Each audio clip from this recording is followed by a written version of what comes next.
Questions of the homework assignments?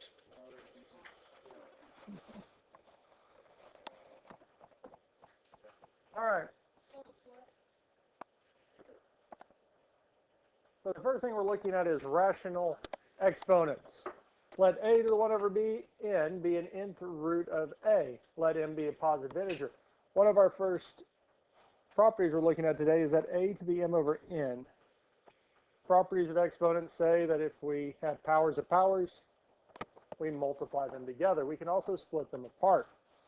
So a to the m over n is the same as a to the 1 over n to the m,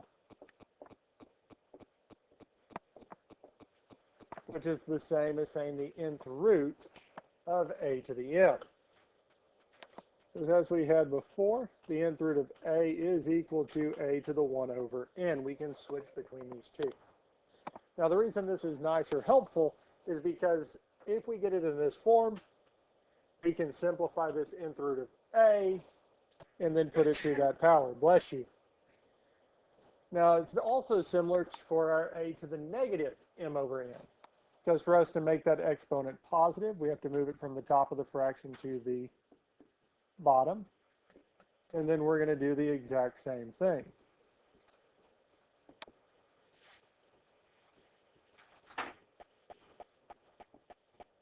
The m.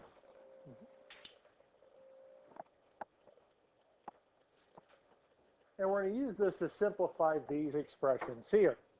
Now, some of these we're able to do in the calculator and are able to simplify. Some, and especially some that we'll get to eventually, we can't just plug them in. We actually have to do the simplifying ourselves. Now, the first one we're looking at is 16 to the 3 halves. Now, according to this property, a to the m over n is the same as a to the 1 over n to the m. So for 16 to the 3 halves, this is the same as 16 to the 1 half to the third.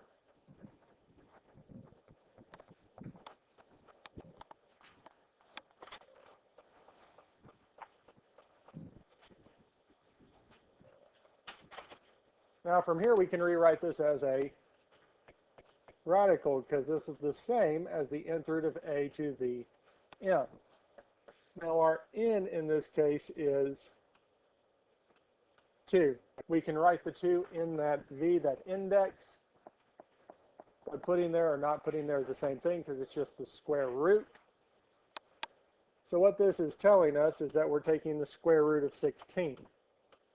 Or we want to find what number times itself is 16, and that number is 4.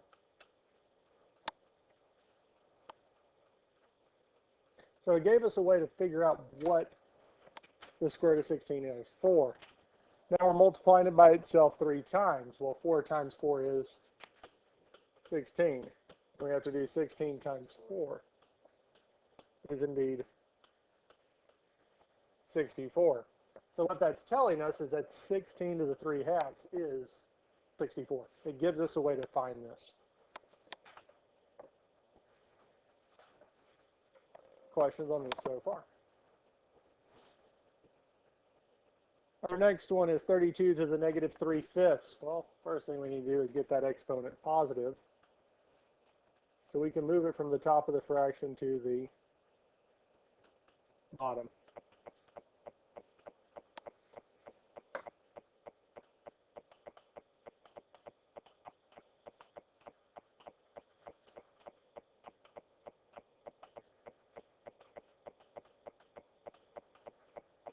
And it's going to get the same treatment, but just as we did with the previous one, it's just now in the bottom of the fraction.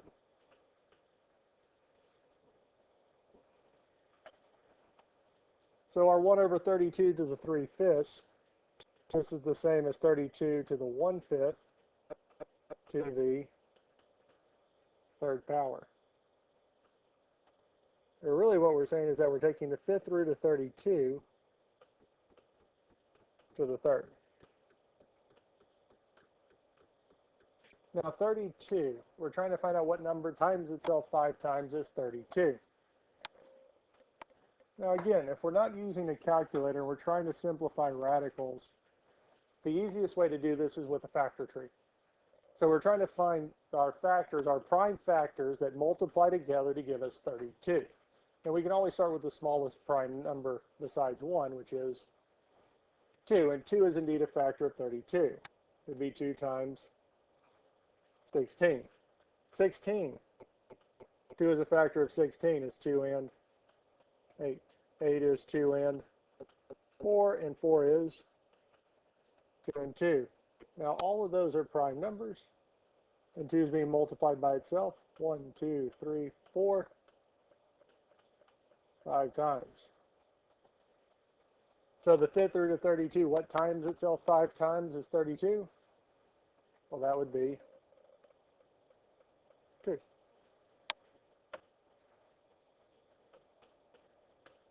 And the last thing we have to do is put 2 to the third power, multiply 2 by itself 3 times, which is 8. So 32 to the negative 3/5 is 1/8. And that's it. Questions on A and B before we look at A and B? Do we feel good with problems A and B? We're ready to look at problems A and B.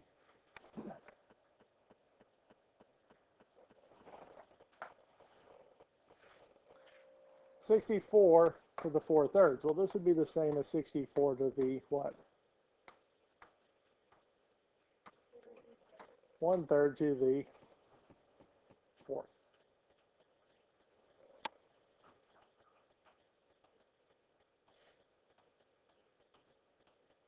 Well, 64 to the 1/3, if we rewrote that as a radical, it would be this cubed root of 64. We're trying to find out what number times itself 3 times is 64,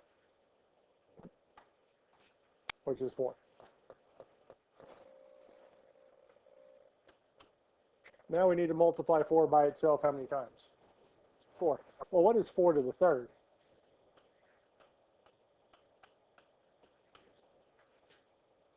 Yes, 4 times 4 is 16.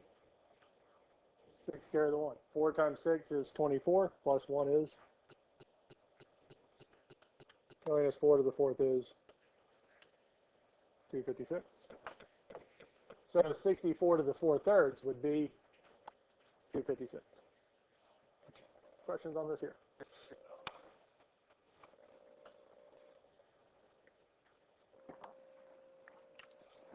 B. 16 to the negative 5/4. Well, we need to get that exponent positive, so we'll move it from the top of the fraction to the bottom.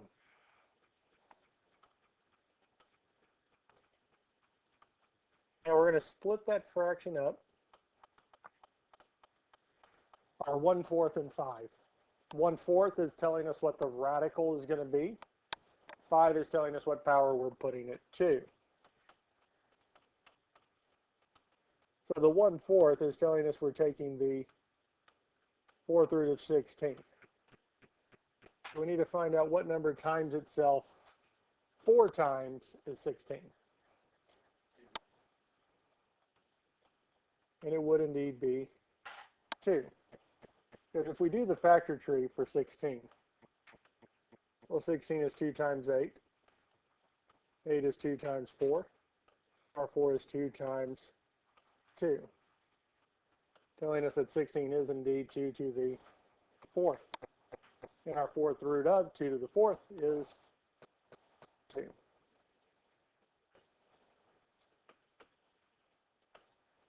Now we need to put 2 to the 5th power.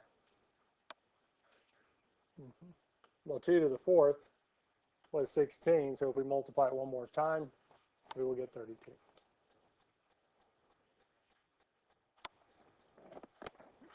Questions on this here? A negative in the exponent is just telling us it's going to go, yes. Yeah, it's going to be a fraction, unless that negative exponent's on bottom.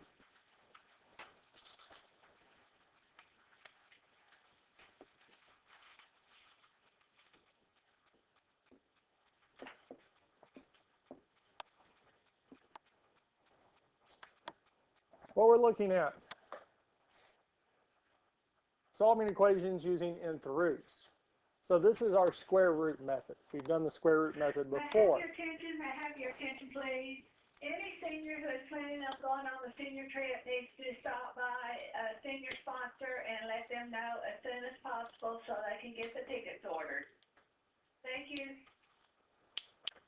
So we want to find the real solutions for this here. The square root method is going to work for this also. And the main thing we know that we're able to use this method is if the only variable shows up in either a set of parentheses to a power or is the only variable that we have to a power. So here we have x to the fifth. I can't have x to the fifth plus x to the third plus I can't have any other terms besides that or inside a set of parentheses being squared. So this method does work for this. Now the first step in this method is to get the term to the power, to that exponent, by itself. We need to get the term to a power by itself, the one that contains that variable.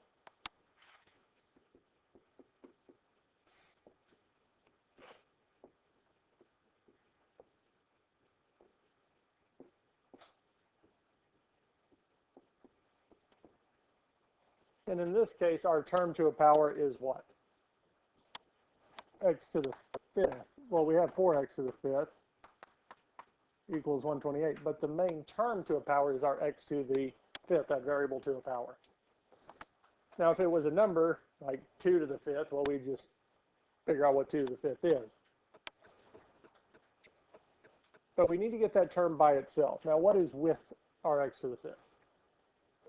4. And it's being multiplied, so how can we undo that? We can divide both sides by 4. Because our 4x to the fifth divided by 4 is x to the fifth. 128 divided by 4 is 32.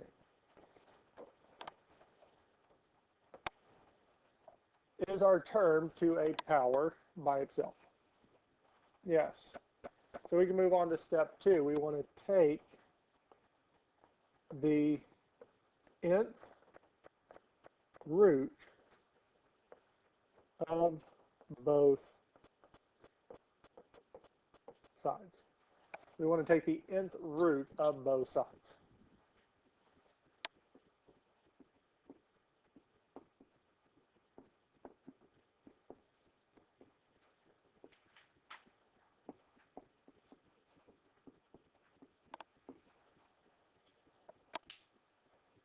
And here, what's our nth root going to be? Yeah. It would be 5. Because what is the fifth root of x to the fifth? X. These will tell us it's x. Now, since we took an odd root, we're only going to have one real solution.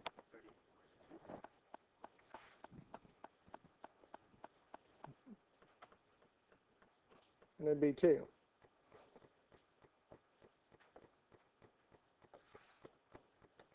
Our third step is to solve. Is x by itself? Yes. So the only real solution for this here is that x is equal to 2. Now the fundamental theorem of algebra states that the number of solutions for a polynomial expression, which is what we have here, is equal to the degree of this equation. Well, the degree is 5. So there should be 5 solutions, and there are. 2 is one of them. There's only one real solution. That means the other 4 are complex, or in the complex plane. They have I. But it asks for what? Real. X equals 2 is the only real solution. There are 4 others, but they're not real numbers. There are complex numbers. They have I. So we're done. Questions on this here? We feel good about this so far. All right, now the other thing is Why did I say term and not variable? Well, if we look at the next one, our equation is what? X minus 3 to the fourth is equal to 21. So we don't just have a variable to a power, we have a term. The x minus 3 to the fourth is our term that is to a power. So that's why I put term and not just variable, because x minus 3 to the fourth, inside there's the only spot where there is a variable. If we had a variable somewhere outside, like say 21x, we can't do this, because we'd actually have to multiply x minus 3 to the fourth all the way out. We have to expand it all the way out, combine like terms, or go about it another method. But since the variable only shows up in those set of parentheses, it is nice, because we just need to get that set of parentheses by itself first. Is it by itself? Well, yeah, there's not a number, say, 2 being multiplied in front of it. We don't have that there. We don't have something, say, plus 3 being added to it. It is by itself. So step 1 is good. That means we can go on and take the fourth root, our nth root of both sides. Because on the left-hand side, the fourth root and fourth power will simplify, leaving us with x minus 3 is equal to. Again, how many solutions do we have when we take the fourth root of a positive number? We have 2. So we have to add the plus or minus. Fourth root of 21 is 2.14, going on and on and on. And for this solving, if it works out to be a nice number, simplify it. If not, we'll leave it as the fourth root of 21.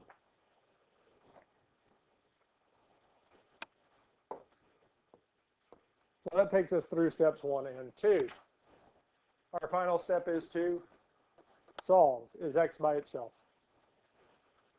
Well, now, we need to do what? We need to add 3 to both sides, telling us that x is equal to 3 plus or minus the fourth root of 21. Is 3 and the fourth root of 21, are they like terms? No. That's it.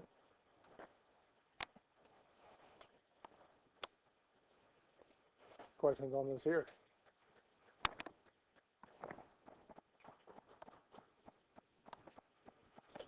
All right. Questions on this here? All right. 5x to the third equals 320. So the first thing we would do is what? Divide both sides by 5. Because we need to get our x to the third by itself. Now if we divide 320 by 5, we get 64. Our term to a power is by itself, so we can take the nth root of both sides. And that nth root would be 3. Goes here.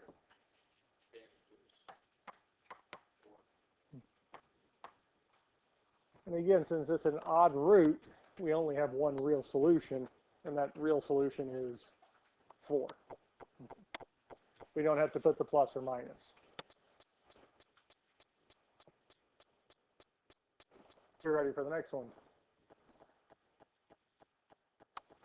I think on your paper it says 4. Yes? All right.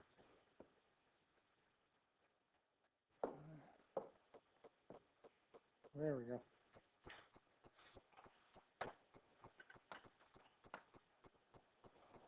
So I need to fix that.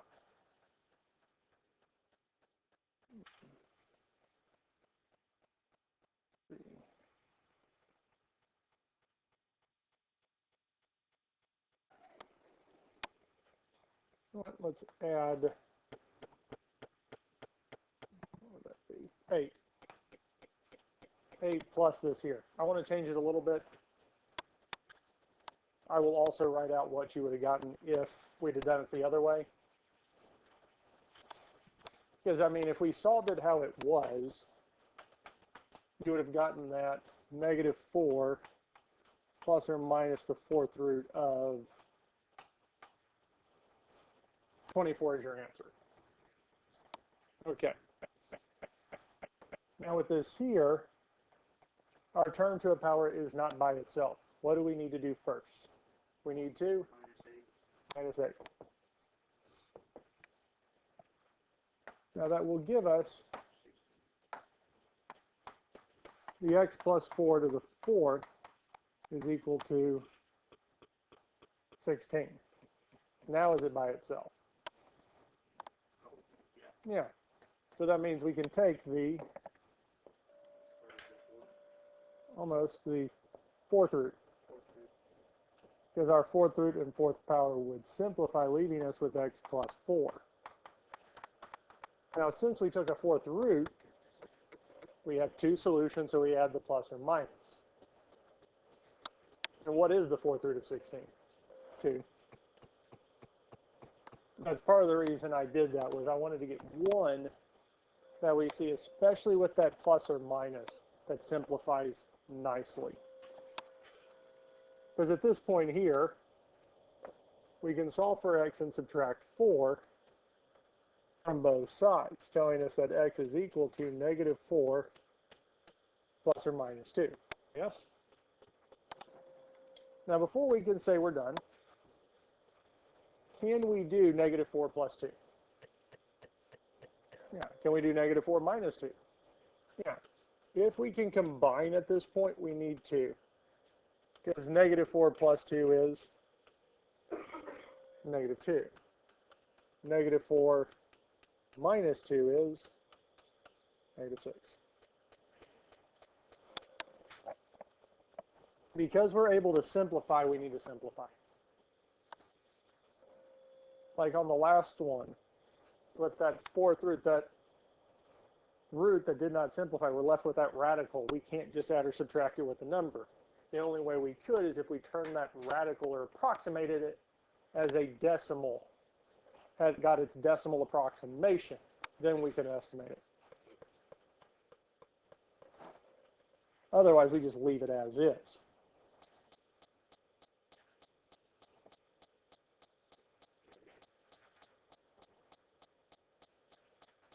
Questions on these here? Questions on anything we've done so far? Do we feel comfortable with these here? That's it.